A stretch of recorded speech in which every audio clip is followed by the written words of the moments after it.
Baik, bismillahirrahmanirrahim. Alhamdulillah wassalatu wassalamu ala rasulillah. Khanifiddin, rahimani wa rahimakumullah. Alhamdulillah ta'ala, pada kesempatan kali ini kita lanjutkan kembali pembahasan kita dari kitab At-Tuhfatus Saniyah bisyarhi al-Muqaddimah al-Ajurramiyah fi Qawaidi an-Nahwi wal I'rab yang disusun oleh Syekh Muhyiddin Abdul Hamid rahimahullahu ta'ala. Baik, sekarang kita masuk ke pembahasan baru atau bab baru, pembahasan tentang anwa'u al-i'rab.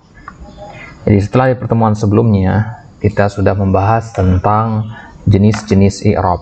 Yang kita juga sebutkan pengertian i'rab kemarin ya. Di pertemuan sebelumnya kita sudah bahas tentang pengertian i'rab. Maka sekarang kita akan masuk ke pembahasan tentang jenis-jenis i'rab ya. Karena sebagaimana dikatakan oleh Syekh Al-Utsaimin hafizahullah taala ya, salah satu cara untuk menjelaskan hakikat sesuatu adalah dengan menyebutkan jenis-jenisnya. Ya, ketika kita ingin menjelaskan hakikat al-kalam, maka kita sebutkan bahwasanya al-kalam itu terdiri dari ya, ismun wa fi'lun wa harfun dan seterusnya. Baik, maka setelah kita tahu pengertian i'rab bahwasanya dia adalah tagyiru awakhiril kalim dan seterusnya, sekarang kita akan membahas tentang apa macam-macam dari i'rab itu. Jenis-jenisnya apa saja. Baik. Qala, bimana qala Ibnu Ajurrum wa aqsamuhu arba'atun. Pembagian dari al-i'rab itu ada 4. Ya, perhatikan di sini di judulnya dikatakan anwa, ya, di matanya dikatakan aqsam. Ya. Jadi anwa, ya, kalau dikatakan anwa itu biasanya ya jenisnya itu ada ya lebih dari yang disebutkan ya, tapi kalau dikatakan wa aqsamuhu maka dia biasanya hanya ada itu saja begitu.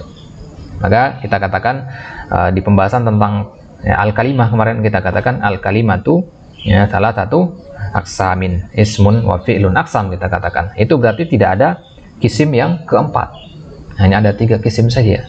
Nah, maka digunakan istilah anwa di sini untuk menunjukkan bahwasanya ada banyak jenisnya, ya, karena dilihat dari sisi isim ataupun fiilnya. Jadi di isim berbeda dengan di fiil, maka digunakanlah makna kata anwa di sini dipilih ya untuk menunjukkan makna al-ittisa', itu menunjukkan makna luas cakupannya.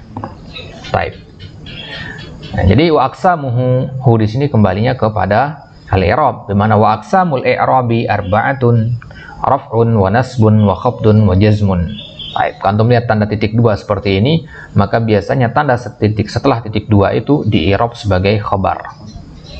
Ya, setelah tanda titik 2 itu atau kita kenal dengan istilah jumlah maqulatul qaul.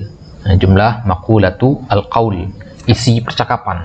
Ya, misalkan antum menukilkan firman Allah, qala Allah Ta'ala ya ayyuhalladzina amanu kutiba alaikumusiyam. Nanti ya ayyuhalladzina amanu kutiba alaikumusiyam itu nanti i'rabnya fi mahalli nasbin jumlah maqulatul qaul ya. Atau di sini dia di-i'rab sebagai khabar lebih pasnya. Jadi ada rafa, ada nasab, ada khafad dan ada jazam. Nanti karena kita bahas apa beda antara rafa dan marfu, apa beda nasab dan mansub, khafad dan makhfud atau jar majrur, begitu juga jazam dan majzum. Falil asma'i min dalika ar-raf'u. Nah, maka isim dari hal yang 4 tadi memiliki bagian 3, ar-raf'u, wan nasbu, wal khafdu. Perhatikan jalan terjemahkan di sini. Dari 4 bagian tadi, isim punya 3, ar-raf'u, wan nasbu, wal khafdu. Wala jazma fiha. Tidak ada jazam di dalam isim. Nah, maka tidak boleh kita mensukunkan suatu isim ya, karena isim itu tidak ada jazam di dalamnya. Walil af'ali min dalika ar-raf'u ya, sedangkan fi'il dari 4 bagian tadi juga sama, punya 3 dia, yaitu ar-raf'u, wan nasbu, wal jazmu, wala khafdha fiha, dan tidak ada jar di situ. Berarti dari sini bisa kita simpulkan bahwasanya jazam itu ciri dari fi'il ya, dan khafd itu ciri dari isim. Taib. Wa aqulu, bimana wa aqulu asy-syarihuna anwa'ul i'rabi allati taqa'u fil ismi wal fi'li jami'an arba'atun. Jadi ketika antum ditanya jenis-jenis i'rab ada berapa, antum sebutkan keempat-empatnya. Karena disebutkan jenis-jenis i'rab, bukan jenis i'rab isim, gitu ya. Kalau ditanya jenis i'rab isim ada berapa, baru antum jawab 3. Ya. Nah, tapi kalau dalam isim dan fi'il sekaligus ada 4 dia. Al-awwal ar-raf'u, was-tsani an-nasbu, was-tsalis al-khafdu, war-rabi al-jazmu. Wa likulli wahidin min hadhil anwa'il arba'ah ya maknan fil lughah. Masing-masing dari 4 jenis ini punya makna dalam bahasa Arab. Ya. Wa maknan fi istilahin nuhat, juga memiliki makna menurut istilah para ahli nahwu. Kata istilah ini ikhwah ya diambil dari kata istalaha yastalihu. Itu artinya sesuatu yang disepakati.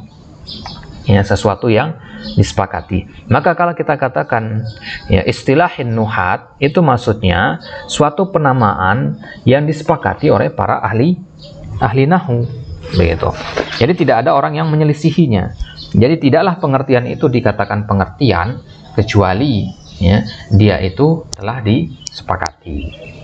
Gitu ya. Telah disepakati. Maka penting itu kita menghafalkan pengertian itu sesuai dengan yang disepakati. Jangan sampai kita menghafalkan pengertian yang tidak memenuhi syarat sebagai sebuah pengertian. Apa syarat sebagai sebuah pengertian? Ya, Syekh Mahmud Al-Juhani ya, beliau mengatakan syarat sebuah pengertian dikatakan pengertian yang benar adalah kalau dia itu ya jami'an mani'an. Ya, jami'an artinya cakupannya luas. Mani'an artinya dia mencegah ya semuanya masuk ke dalam pembahasan tersebut. Kalau kita lagi mengartikan apa itu kalam, ya berarti hanya pembahasan tentang kalam saja yang masuk di situ. Itu namanya mani'an. Ya, jadi semua pembagian tentang kalam masuk ke dalam pengertian tersebut. Barulah pengertian dikatakan pengertian yang ya jami'an mani'an, pengertian yang benar secara istilahan. Baik. Jadi kalau antum buka kitab-kitab fikih misalkan, kalau dikatakan nanti as-salatu istilahan, itu maksudnya istilahil fuqaha. Kalau dalam ilmu hadis istilahu ya as-sahih misalkan, maka itu maksudnya istilah inda al-muhadditsin ya, begitu. Jadi tergantung kepada cabang ilmunya. Baik, sekarang kita akan lihat masing-masing makna dari ar-raf'u, an-nasbu, al-khafdu dan al-jazmu dari sisi lughah dan istilah. Pengertian itu kan ada lughatan wa istilahan, ada lughatan wa syar'an. Di sini kita pilih lughatan wa istilahan. Ini menunjukkan bahwasanya kata-kata yang akan kita artikan sekarang ini adalah kata-kata yang merupakan mustalahat dalam lughah, dalam ilmu nahwu, bukan mustalahat syar'iyah. Baik. Apa itu? Kita mulai dari ar-raf'u. Ar-raf'u lughatan ay fil lughati al-'uluwu wal irtifa'. Ya, al-'ulu ya tinggi, wal irtifa juga sama. Jadi berada di atasnya sesuatu itu dinamakan dia punya sifat rafa. Wa huwa fil istilah taghayyurun makhsusun alamatuhu ad-dhammah wa ma naba anha. Ya, taghayyuru makhsusun. Taghayyur suatu perubahan maksus yang tertentu, muayyan, alamatuhu ad-dhammah, tandanya adalah dhammah. Wa ma naba anha, dan apa yang menggantikan dhammah tadi. Ha di sini kembalinya ke ad-dhammah. Ya, wa ma naba anha di situ maksudnya yang mengganti dhammah. Jadi tanda rafa itu berarti bukan hanya dengan dhammah. Tapi ini yang perlu diperhatikan kalau kita mengajarkan nahwu kepada orang awam yang awal sekali, ya, maka kita katakan ya rafa itu adalah dhammah. Begitu kita katakan. Jadi kita jelaskan ya pondasinya dulu. Nah, rafa itu adalah dengan dhammah. Jangan dulu dijelaskan apa tanda-tanda rafa yang lain selain dhammah. Nah, cukup dengan itu saja dulu. Baik. Wa sata'rifu qariban ma yanubu 'anid dhammati fil faslil ati insyaallah. Ya, kata Syekh di sini, adapun pembahasan tentang apa saja tanda-tanda rafa selain dhammah akan dijelaskan di pasal selanjutnya. Ya, insyaallah. Wa yaqa'u ar-raf'u fi kullin minal ismi wal fi'li. Ya, perhatikan kalau disebutkan ada min setelah kulli, ya maka dia dibaca bertanwin, kullin. Ya, tapi kalau tidak ada kata min di situ, maka kita baca dengan wasal fi kullil ismi wal fi'li. Kalau di sini bacanya fi kullin, yang dibaca fi kulli minal ismi, ya, tidak, fi kullin minal ismi wal fi'li. Nahwu yaqumu aliyun wa yasdahul bulbulu. Jadi rafa itu ada di dua jenis kata, ada di isim dan di fiil. Ya, contohnya yakumu aliyun. Ya, rafanya di situ di kata yakumu. Ya, yakumu fiil, aliyun itu isim, dua-duanya rafa. Berarti ini menunjukkan bahwasanya rafa itu bisa di isim dan fiil sekaligus. Wa yasdahul bulbulu, sadaha yasdahu itu artinya mencicit atau mencicit, ya, burung mencicit, ya, kayak anak burung begitu ya. Ya, al bulbul itu jenis burung ya, ya sejenis burung ya, dia mencicit ya, kadang juga diartikan berkicau, tapi biasanya kata berkicau itu digunakan istilah yang lain. Baik, jadi burung bulbul itu dia mencicit ya, mengeluarkan suara kayak anak ayam gitu ya. Wa amma nasbu fa huwa fil lughah al istiwa wal istiqamah. Nasab dalam tinjauan bahasa artinya istiwa. Ya. Istiwa itu artinya apa? Ya, bukan istiwa yang artinya istiwanya Allah di atas arsy, bukan. Ya. Istiwa di sini maksudnya adalah ya terbentang. Ya. An-nasbu itu artinya secara bahasa adalah terbentang. Makanya istiwa itu diartikan ke dalam bahasa Indonesia apa? Ya. Bersemayam, ya kan? Ya, istiwa diterjemahkan kalau dalam bahasa Indonesia itu bersemayam, ya. Nah, itu apa namanya? Menunjukkan bahwasanya ya makna dari istiwa itu adalah terbentang, ya. Kalau antum duduk, antum dikatakan bersemayam di situ kalau ya di situ antum terbentang. Jadi sesuatu yang terbentang itu biasanya sesuatu yang istiqomah, yang nggak akan berubah-ubah. Ya, sebagaimana juga ya. Apa namanya, kata nasab nah, turunan dari kata an-nasbu ini ada kata an-nasobu ya, an-nasobu. An-nasobu ini maknanya adalah lelah, at-ta'abu. Misalkan di Al-Quran Allah katakan ya, di surat Fatir ya, alladzi ahallana ya darul muqamati min fadlihi la yamassuna fiha nasabun wa la yamassuna fiha lugub.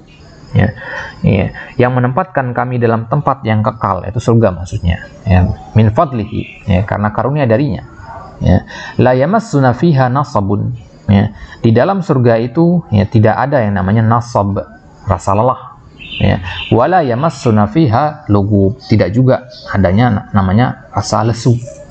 Nah, jadi nasab itu artinya terbentang dan menetap. Ya, rasa lelah itu ya, ibaratnya dia terbentang di diri kita, menguasai kita, sehingga kita ya tidak mau untuk melakukan apapun ya, karena kecapean di situ, diambil alih badan kita oleh rasa capek tersebut gitu. Baik, maka dikatakan al-ardu al-mansubah itu artinya tanah yang terbentang ya, nggak ada bukit-bukitnya gitu, datar aja, padang rumput misalkan, itu namanya al-ardu al-mansubah dari kata nasaba ya. Baik, misalkan di surat Asy-Syarr dikatakan wa idza faraqta fansab. Nah, insab di situ artinya ijtihad ya, kalau engkau telah selesai dari satu pekerjaan, ijtihad ya fi al-amal al-akhar ya. Baik, jadi kalau antum ketemu nanti nun, shad dan ba, itu maknanya pasti ada makna terbentang, cakupannya luas, dan istiqamah. Wa huwa fil istilah, adapun secara istilah adalah ya kurang lebih sama dengan pengertian rafa tadi, hanya dirubah tandanya saja, yaitu taghayyurun maksusun alamatuhu al-fathah wa manaba anha. Naba yanubu terus pakai an ya, wa manaba anha. Wa yaqa'un nasbu fi kullin minal ismi wal fi'li aidan nahu lan uhibbal kasala. Ya, di situ ada mansub di fiilnya yaitu uhibba. Ahabba yuhibbu, ana uhibbu, kemasukan lan an-nasibah jadinya uhibba. Al-kasala maf'ulun bihi. Jadi uhibba fi'il mudhari, al-kasala ya isim, kedua-duanya di situ dihukumi mansub atau terkena pengaruh yang namanya an-nasab atau an-nasb ya. Ammal khafdu fa huwa fil lughah at-tasafful. Ya, adapun khafad secara bahasa artinya tasafful. Ya, tasafful itu dari kata asfal. Apa itu asfal? Di bawah. Ya. Asfala safilin. Nah, berarti khafad itu maknanya berada di di bawah. Itulah kenapa satu-satunya harokat yang berada di bawah itu adalah harokat khafad. Nah, maka secara istilah taghayyurun maksusun alamatuhu al-kasrah wa ma naba anha wa la yakunu illa fil ismi, dan ini merupakan ciri dari isim karena dia hanya ada di isim saja. Yang namanya ciri itu berarti kekhususan sesuatu itu. Kalau ciri itu ada di semuanya, bukan ciri namanya. Ya, jadi ciri itu harus merupakan ciri khas gitu, tidak ada pada yang lain. Baik. Contohnya misalkan ta'allamtu minal kasuli. Ya, ta'allamtu ya bimana ya tawajja'tu, ya artinya saya tersakiti, merasakan sakit, ya. Minal kasul, dari orang yang kasul, orang yang pemalas, ya, merasa tersakiti, maksudnya tidak ditunaikan haknya oleh orang yang malas. Baik. Wa ammal jazmu fahuwa fil lughah al-qata'. Adapun jazam secara bahasa artinya al-qata', memotong. Ya. Jazamtu tsauba bimana qata'tuhu. Ya. Wa fil istilahi taghayyurun maksusun alamatuhu as-sukun wa manaba'an. Wala yakunul jazmu illa fil fi'lil mudhari, dan ini hanya berlaku pada fi'il mudhari saja. Nahwu lam yafuz mutakasilun, tidak akan yafuz, ya, faza yafuzu, mutakasilun orang yang ya bermalas-malasan. Beda dengan al-kasul ya. Al-kasul itu pemalas. Mutakasil itu orang yang bermalas-malasan, yang aslinya dia bukan orang yang pemalas. Nah, gitu. Baik. Faqad tabayyana laka anna anwa' al-i'rabi ala thalathati aqsam. Berarti dari sini bisa kita ambil kesimpulan bahwasanya ya jenis-jenis i'rab itu ada 3, ya.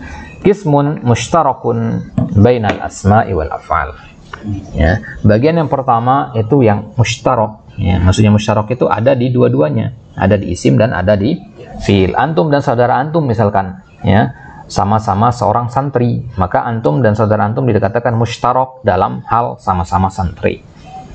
Wa huwa ar-raf'u wan nasbu wa qismun mukhtassun bil asma'.